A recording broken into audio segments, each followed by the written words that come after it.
Welcome to the XS Noize Podcast, the chart-topping music interview show. I'm your host, Mark Miller. Today, I'm joined by Tom Smith from Editors. If you missed our last episode with Rick Nunn from The Milk, go back and check it out. And don't forget to follow and subscribe wherever you get your podcasts. After 2 decades fronting Editors and 2 albums with Smith and Burrows, Tom is stepping out on his own with his debut solo record, There Is Nothing in the Dark That Isn't There in the Light. Released in December, the album sees him reconnect with the raw acoustic heart of his songwriting, while exploring themes of memory, resilience, and human connection. Crafted alongside producer Ian Archer, it's a record that moves between stripped-back intimacy and sweeping cinematic flourishes. From the nostalgic ache of Lights of New York City to the soaring drama of Life is for Living. In this episode, Tom talks about finding his voice as a solo artist, the stories behind those deeply personal songs, and we also delve into the Editor's back catalogue that made him one of the UK's most distinctive frontmen. So let's get into it. This is Tom Smith on the XS Noize Podcast.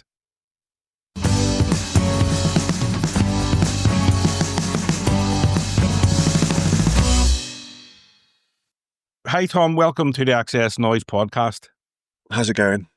Very good. It's great to have you on again, this time with your first solo album. So why did it feel like the right moment to step out on your own? It's hard to put your finger on specifics. This kind of creeps up on you, I would say.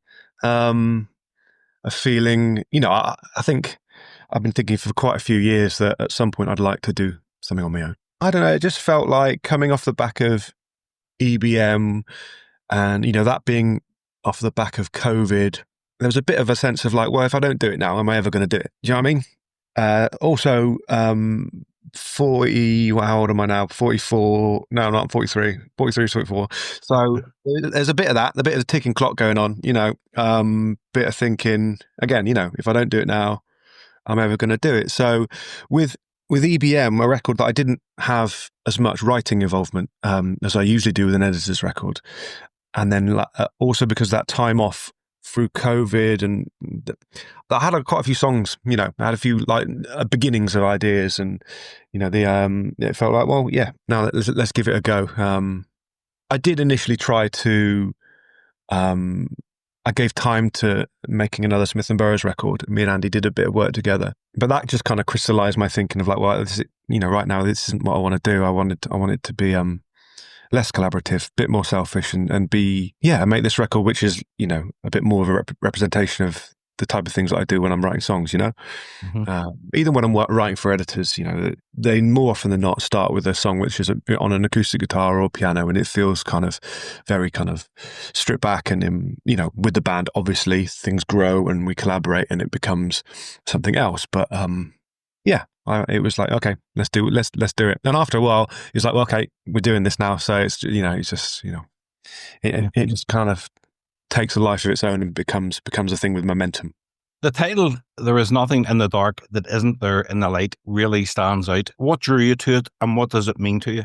I mean, there's a hope in this record, there's a warmth and an optimism, despite, also a presence of kind of trouble, kind of conflict or problems, or like, emotional kind of turmoil or worries, that's in a lot of the songs I write. With this record, perhaps because of the way they're presented, the hope and the kind of like, well, getting through tough times together, the sun will come up, tomorrow's a new day, kind of, it seemed to be a theme that kind of came back to in a few of the songs, that lyric in Deep Dive felt like the perfect kind of encapsulation of that, that hope, really. You mentioned, Andy, possibly could have been a Smith and Burrows album. Was it tough making that call with Andy to say, look, I think I'll do this by myself this time? I mean, it was a bit, yeah. Me and him are great friends. We love each other, and so yeah, and making that call wasn't straightforward, but he understood and supports me, and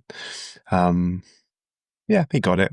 Just we'd spent a bit of time kind of demoing songs, and it was good. It was good, but it would be the same if it was for him. If it wasn't feeling quite right for him and he wanted to do something else, and I would support him as well. So yeah, there was a slight reticence on my behalf to kind of have that conversation, but you got to be true to yourself, and it wasn't something that, like I said, I didn't just wake up one day and go make like it's a feeling that kind of grew inside me over time. You know what I mean? And it gets to a point and you can't ignore it. And I was like, oh come, yeah. So yeah, it was what it was. But yeah, we're great friends. So.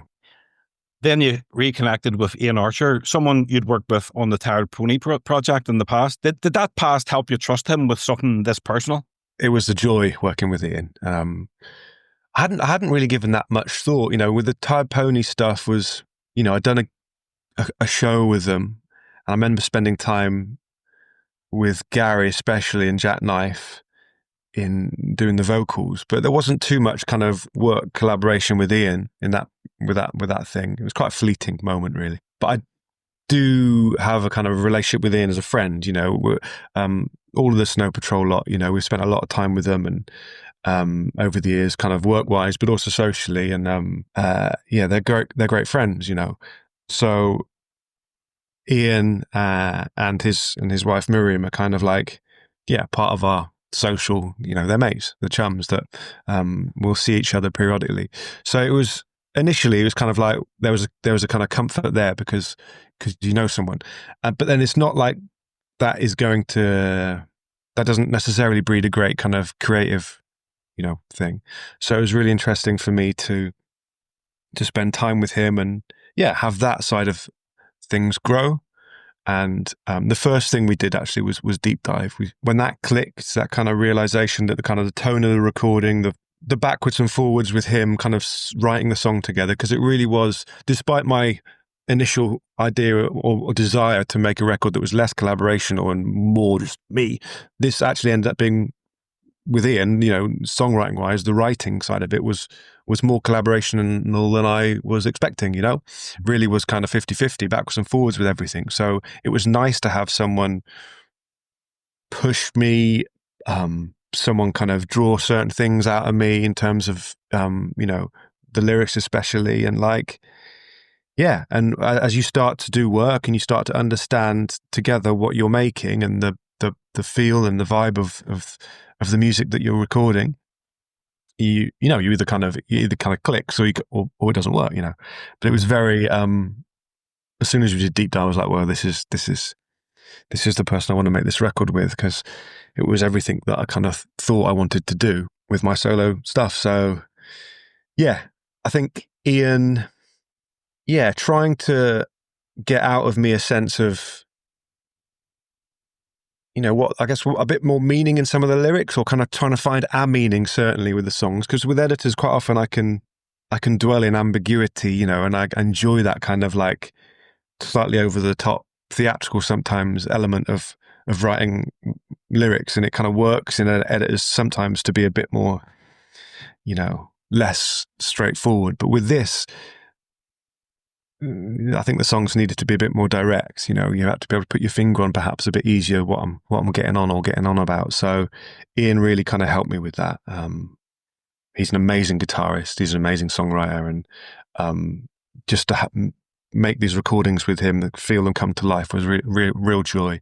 It was quite nice because we do it in like 3-day kind of stints, like maybe once a month or twice a month we'd get together for 2 or 3 days and work on a tune, and then I'd be probably touring with the band, and then come back a few weeks later and do the same thing again. And kind of that stop-start nature of the thing, because we were writing and recording, gave you a moment to pause and reflect on what you'd done, or for me to think about lyrics and come back and reassess and then crack on. So it kind of worked perfectly, spending a lot of time down with him in Brighton, and it was it was a joy. Yeah. Was there a moment in the studio where you thought, this is me, not editors, not Smith and Burrows, just me? I think, to be honest, with Deep Dive, it was a real kind of coming into focus, finding a place where my voice kind of could sit in this texture. It kind of clicked into focus with that tune. So that's the first tune. And I think that, when you ask that question, that's the first one that jumps to mind, really. And I think like going back to the title of the record and a theme that dominates the record, that kind of hope, you know what I mean? And it was all in that song, So obviously then you got to try and go on the journey and find other things to kind of, and other ways to present that kind of vision. But yeah, we were onto something from day one. It was good. Yeah, Deep Dive certainly feels like the emotional core of the record. I think so. Yeah, you know, it was that kind of like, yeah, like having someone in your life that you can, that support, you know, getting through things together. And I get, you know, in some ways that's just a love song, I guess, but like a recognition of kind of, yeah, shared struggle and strength in numbers, I guess, in some ways, and having people around you, friends and loved ones that kind of help you get through, you know, those times that are hard, you know. So it was a theme that was kind of central to quite a lot of the songs. There's a balance between the fragility of broken time and the big feel of life is for living. How do you strike that balance? Yeah, I think throughout the process, it was like, how far do we want to take this? You know, how you know, instrumentationally, how big do we want to get? You know, and if we want to have a band feel on any of these songs, you know, where do we want to go with that? So that was something that we kind of tinkered with as we went along, and yeah, slightly tricky, but I think we found a good balance. It was about finding the right songs which kind of would kind of respond well to a drummer or a bigger kind of arrangement. There's a song on the record called Leave as well, which is perhaps the most kind of bandy song on the way it's presented. And I just loved kind of, we spent most of the recording was spent just me and Ian kind of, and the recordings were obviously just predominantly piano and acoustic guitar and electric guitar, and kind of we'd flesh them out like that. But then at the end of the record, we went to a studio in Ireland actually, and called Attica Studios, and had a drummer and a bass player come along and play on the songs. And so to have that kind of feeling of having musicians come in and kind of, you know, so up until that point, the record had just been me and Ian. So like having people come in with ideas and to play on the songs was just a bit of a thrill, really. So yeah, but it's, I don't know, you just kind of have to let the song, you know, you try things and you let you know, you have to trust your instincts. And Ian and I would often talk about, you know, have we taken it too far? Is that too big? Or is it, you know, conversely, is it too small? And yeah, it's just about trying to find things that you feel, I don't know. How do you find the balance? You just kind of go on your instinct, don't you? And go, that seems to work. So yeah, I think perhaps my favorite moments on the record are the smaller moments, if I'm honest with you. Mm. But I think when we have pushed it, it works really well, and the kind of done tastefully so that kind of accentuate the emotional kind of connection of the song. So yeah, it's a balance, isn't it? One of my favorite tracks on the album is Lights of New York City. It has this nostalgic pull. What inspired it? You know, was there a trip or memory that fed into it? Not a direct one, but I think, you know, that like, I don't know if it's just my age or the kind of, you know, the chapter of my life I'm in, but it feels like every time you sit down with people at the pub or at dinner or whatever, it feels like every other conversation is like, Christ, was it that long ago? Or like, just like, you know, shit, how, you know, where's the time gone? Or I don't want to say it's about just feeling old, but it's about kind of thinking back at an older chapter of my life, and that feeling of youthful kind of energy and excitement that, you know, those types of conversations, thoughts are never in your mind at that point in your life. So I was thinking back of, not to a specific moment in New York, but that kind of was a representation of like a time of my life when perhaps going there for the first time was thrilling, you know, as the place is, you know. So yeah, I think again throughout the record, there is a little bit of an acknowledgement of the passing of time and that kind of weighing on my mind. But like I say, it's every time you sit down with people, it feels like the thing that you talk about now. Yeah, where does the time go? You know, and it's just a human thing, isn't it? Yeah, like in fact, Northern Line. You know, it's like a snapshot of friendship. You know, it feels like you're flipping through old photos. Yeah, well, that one's about me and Andy, really. When we, you know, becoming mates in that part of Northern London, and thinking back of that time. Yeah, good memories, you know. I've often used London as a kind of, there's been a fertile kind of device or place for me to write and think about, and I no longer live there, but that time spent there was, it's an inspiring place. You know what I mean? But yeah, that song, and in that song, I talk about forming a band. I'm talking about Smith and Burrows. I'm not talking about Editors there. I'm talking about hanging out with Andy in the Southampton Arms, and that was a exciting time. The album ends on Saturday, a fleeting but touching moment. Why did that feel like the right way to close the album? Yeah, I mean, Saturday, it felt like the end of the night. It felt like that song. I mean, obviously, I'm singing about a late night kind of moment, but it just felt like, someone playing piano in the corner of at the end of a long boozy night, maybe, and it just felt very natural to me to end the record like that. Like I said, I'm a sucker for a sad ending, and the tone of that song just felt to me like, okay, this is the last thing we do before we turn off the lights. Which song on the album felt hardest to write, or you're even scared to put it out on the album? Oh, the hardest track. I mean, we struggled a bit with how to present Leave, which we kind of had 2 or 3 versions of that. Sometimes it felt a bit too folky and a bit too jolly. And yeah, we found this kind of widescreen like I said, it's probably the most band moment on the record. You probably could imagine Editors on a certain record of ours, perhaps that belonging in our catalogue. And so that took a little while to find its personality. And then likewise with the song Souls, and where there was a couple of versions of that, and it was just kind of trying to give it some kind of weight and make it not feel too chipper. If things start to feel too chipper and a bit too happy, I just get a little bit uncomfortable, which will come as no surprise to anyone that's listened to any one of my songs. But that's what,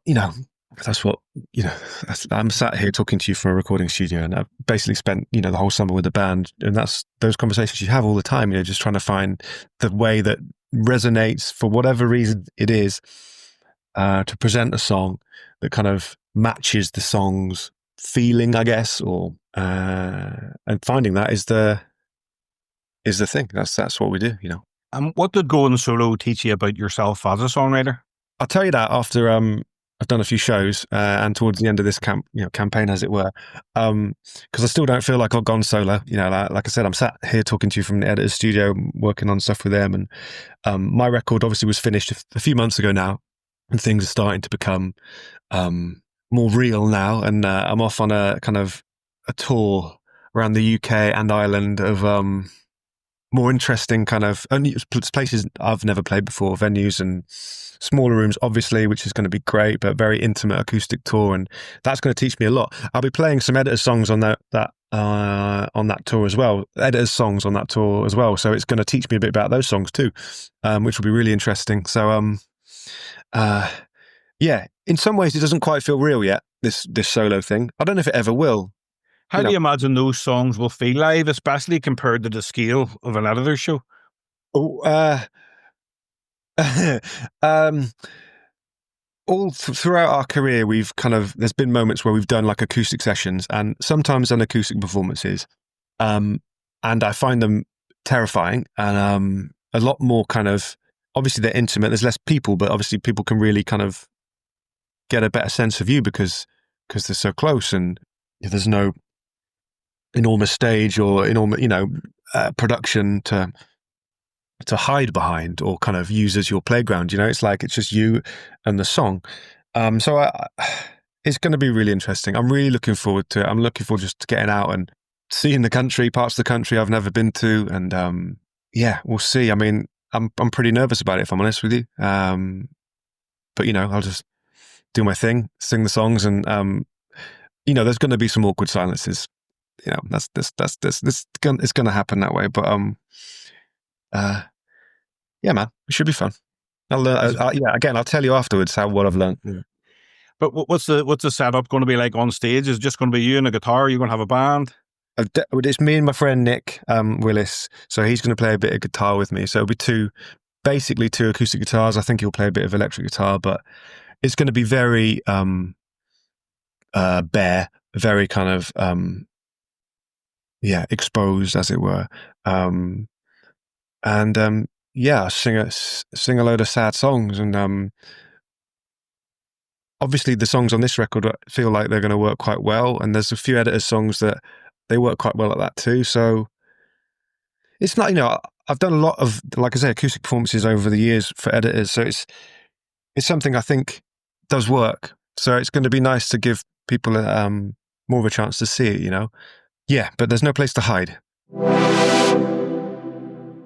I would like to go through some sort of quick-fire album memory. So I'll name an album that you've worked on. If you tell me whatever straight comes into your head, memory or story. So we'll go with An End Has a Start from 2007.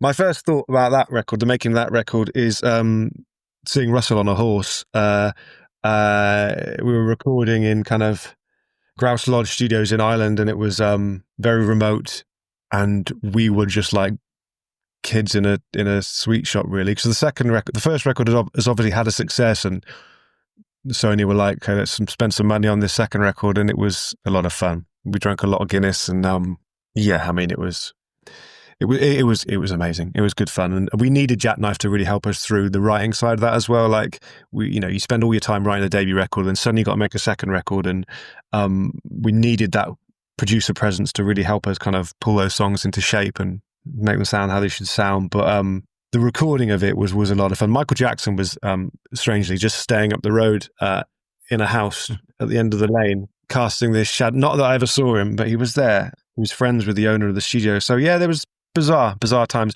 Clay pigeon shooting, that kind of thing. You can picture it. Yeah, and singles like Smokers Outside the Hospital Doors really elevated the band, Well, yeah, I mean, we really had a moment with that.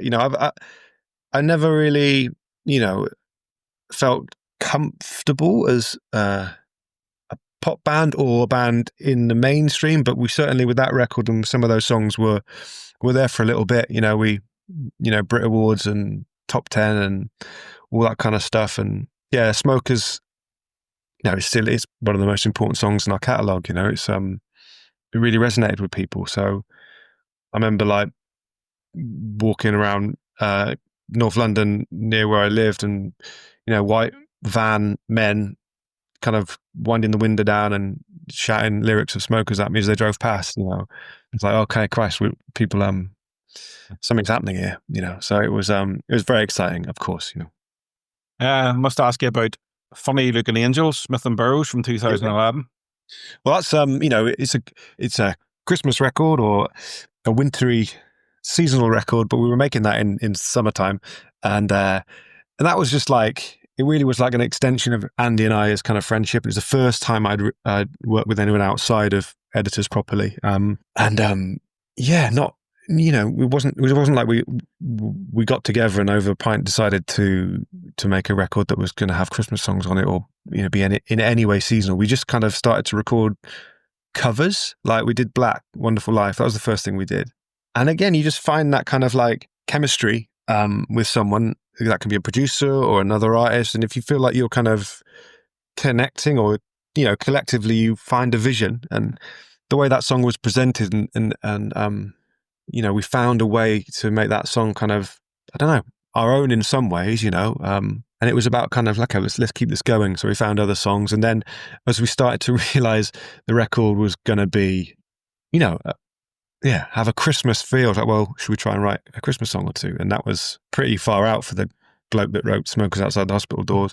But yeah, man, but I love Andy, and it was just a joy. And like, he'd send me lyrics and I'd write a song, or I'd help him finish some lyrics and finish a song. And it was just like a connection that I hadn't had with anyone outside of Editors. It also came along at a time when Editors were in a bad place, and our chemistry and creativity had kind of was at that point where it was just about to kind of go, it wasn't long after that we parted ways with Chris, and we had to find a new way of doing it. So it came along at the right time, that connection I had with Andy, professionally or creatively, came along at the right time.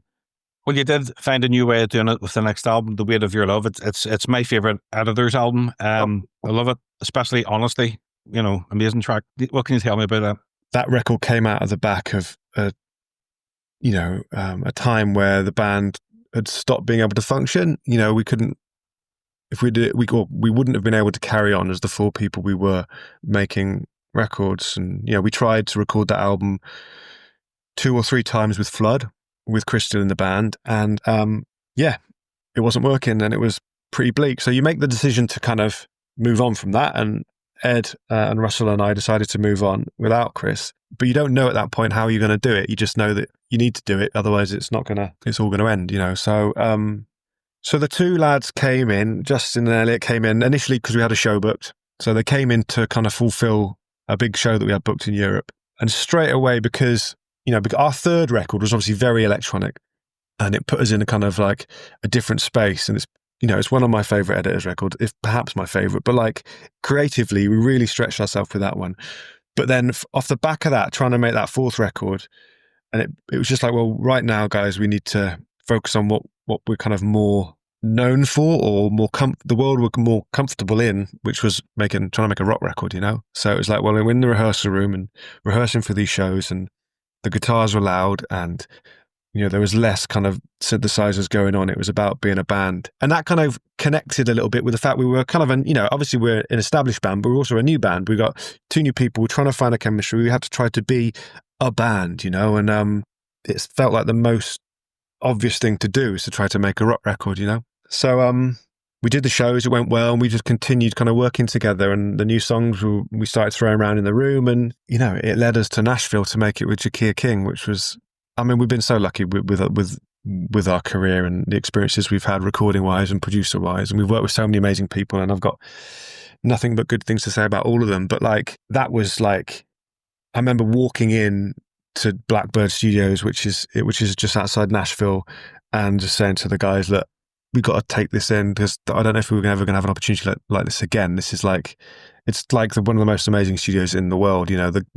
Millions of pounds worth of microphones and gear. You know what I mean? It's just this isn't real. And being in America, I still find it exciting. Touring, but recording in America, it's just, I don't know, man. It's the attitude of the people there, certainly in the studios, and it just feels so different, But you just feel like you're kind of part of, when you see records being made on the telly, you watch those documentaries about, those classic records, and you're like, wow, we're kind of in that type of vibe now. And it just felt even though we were making our fourth record, we felt like little children again, and it was, it was good. It was good fun. But yeah, guitars up loud, and also just to feel like, as this new version of the band, the five of us finding an energy, finding a creativity, finding it. And for me, Russell and Ed, it's it's going to be okay. We can do this, because it crossed our mind that we might never be able to find that spark again. So yeah, it was relief as much as anything, I guess. Yeah, it's a great album. I love it. Thank you. What comes into your head when I mention EBM, your last record? Ben, wonderful Ben, mad, brilliant, genius. And it was not a straight, it wasn't a hard record to make, but it didn't come together in a straightforward way, partly because of COVID and the time we'd had to spend away from each other and remotely.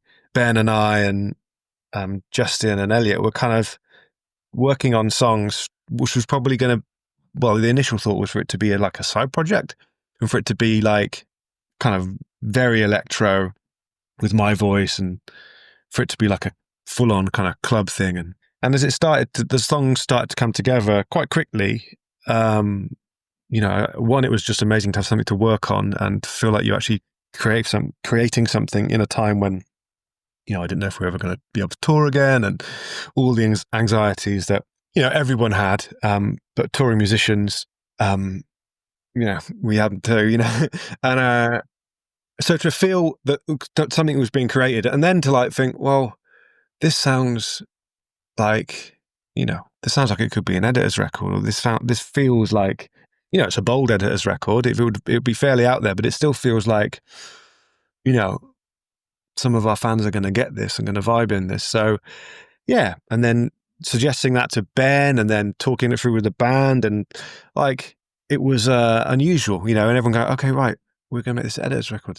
Does that make sense? And then you live with the idea, and you live with the songs. You go, yeah, I think this does make sense. And then it was one of the first times we all got together. We, when we were allowed to, we got together in a recording studio, and I got to see in person, my brothers again, who I'd not seen, and that was just fucking amazing, And then to have Ben And we all knew Ben from before, but like to spend proper time with him and click with him kind of as a friend and also a musical ally. It was just like, yeah, mad time, obviously. And, but just like out of a mad time, it felt like a good time to make a mad record, you know?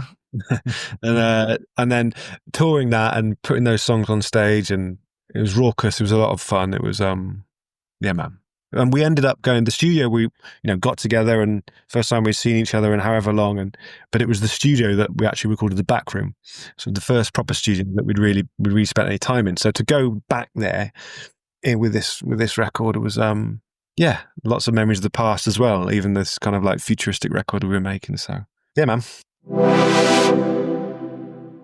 Just a couple more questions, Tom. If someone wanted to understand your songwriting, which 5 songs should you start with? Oh, that's a very good one.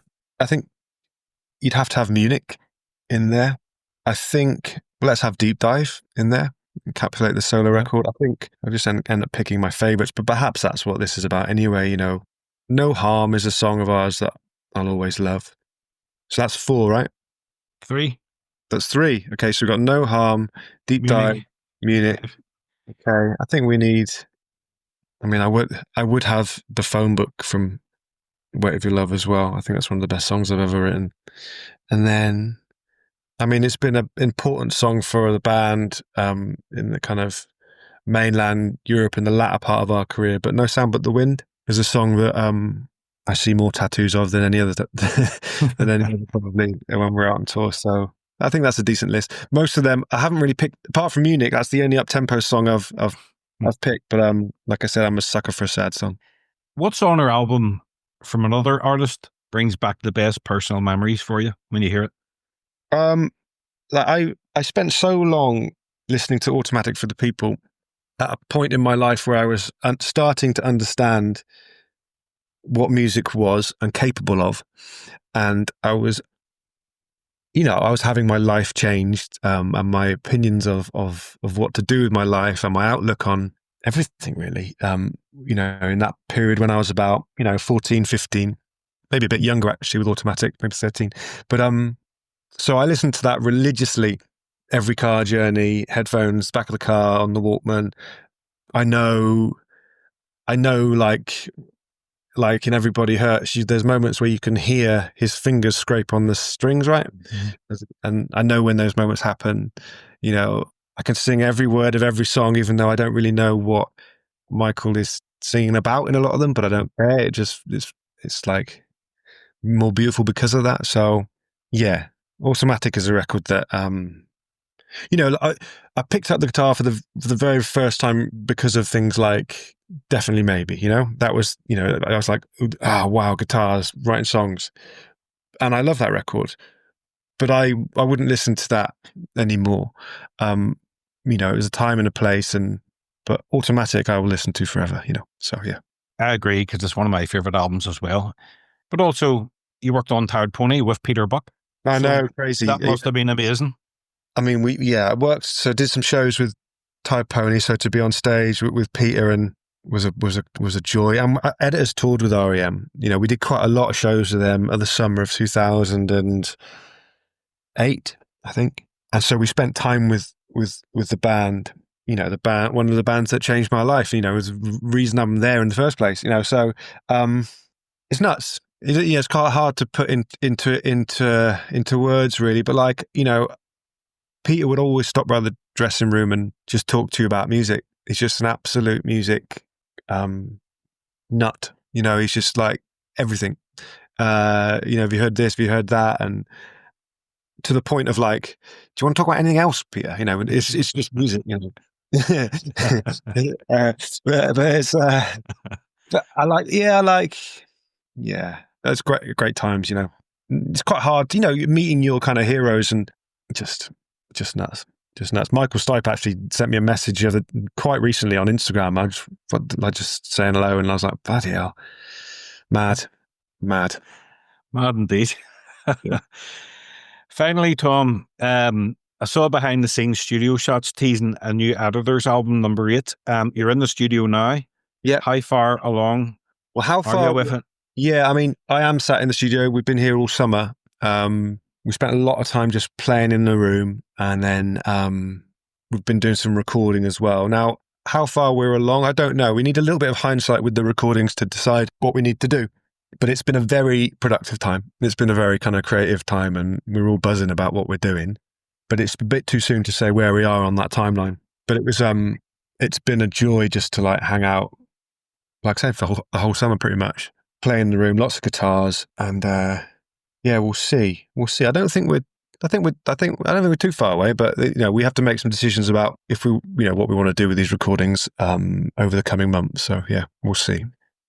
Can you tell me whether it's a continuation of EBM or is it something entirely different sound-wise? No, it's less electronic. It's more of a band record this time. Unfortunately, Ben's not involved this time. He can't really commit the time. He's a busy boy, so he's got lots of stuff on, and he couldn't come down to spend the summer working on songs. So there's no hard feelings. It's just the way, busy people, and so it's the five of us, and yeah, lots of guitars. That's all I'll say really. It's a rock record. Feels quite classic rock in some ways, but yeah, we'll see.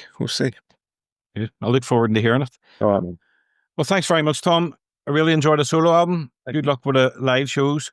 Take it easy. Thank you very much. Bye-bye. See you again. Bye.